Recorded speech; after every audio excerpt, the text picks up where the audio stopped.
Enfin, il y a les patients chez qui on découvre fortuitement à l'occasion d'une IRM un rehaussement tardif. Ceux-là, il n'y a pas de contre-indication du tout à un vaccin. Et enfin, les péricardites liées à un vaccin ne sont pas une contre-indication à la réalisation d'une deuxième dose ou d'une troisième dose à partir du moment où l'épisode est guéri. Très bien, merci beaucoup, c'était très clair. Merci.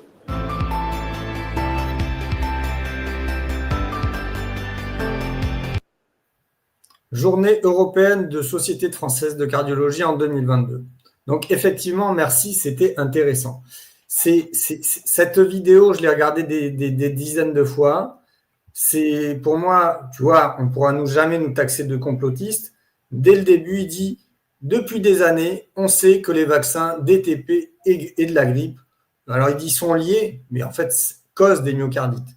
Et l'autre point qu'il aborde, en rapport avec les vaccins du Covid, alors c'est assez marrant parce qu'il parle au conditionnel en disant ça pourrait être des myocardites. C'est des myocardites.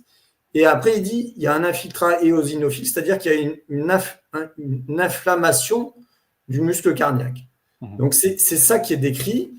Et moi, à force de détricoter les myocardites aussi liés au vaccin pédiatrique, j'ai compris que c'était des vascularites, c'est-à-dire que c'est une inflammation des vaisseaux qui est causée par les vaccins. Alors, on n'a pas toute la physiopathologie de pourquoi les vaccins pédiatriques et du Covid causent des inflammations vasculaires. Et ça, cette notion de vascularite, ça m'est venu avec notamment une IRM cardiaque d'une enfant qui est décédée en août 2021 à cause des vaccins Pfizer. Les parents dont j'ai été au courant m'ont donné le dossier médical avec l'IRM cardiaque. Et dans l'IRM cardiaque de cette jeune fille qui est décédée à Montpellier, sur le compte-rendu d'IRM cardiaque, il y a la radiologue qui a écrit myocardite, addendum, donc elle rajoute un nota bene, possible vascularite. Et en fait, dans ce rapport de l'Agence du médicament là, sur les vaccins pédiatriques, il y a entre autres des maladies de Kawasaki qui sont décrites notamment après le vaccin rougeole, oreillon, rubéole, mais aussi avec les vaccins du méningocoque, il y a des myocardites, et aussi avec les vaccins du diphtérie, tétanos, polio, il y a des myocardites.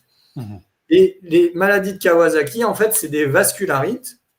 Il y a même écrit dans les notices des vaccins que c'est des vascularites sur le corps entier.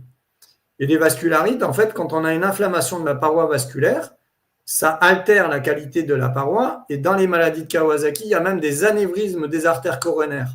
Donc les artères coronaires, c'est ça qui irrigue le muscle cardiaque. Et un anévrisme, c'est une espèce de petite boule qui se fait sur la paroi et qui fait que ça explose un peu comme un ballon. Alors, on connaît les anévrismes cérébraux, mais les anévrismes coronaires, on n'en parle pas trop. Donc, tout ça m'a amené à détricoter ça. Et là, vous voyez, par exemple, dans ce rapport de la NSM, alors, c'est très intéressant de lire ce rapport parce que on nous dit, et ils veulent vraiment banaliser le fait que c'est rare les effets indésirables.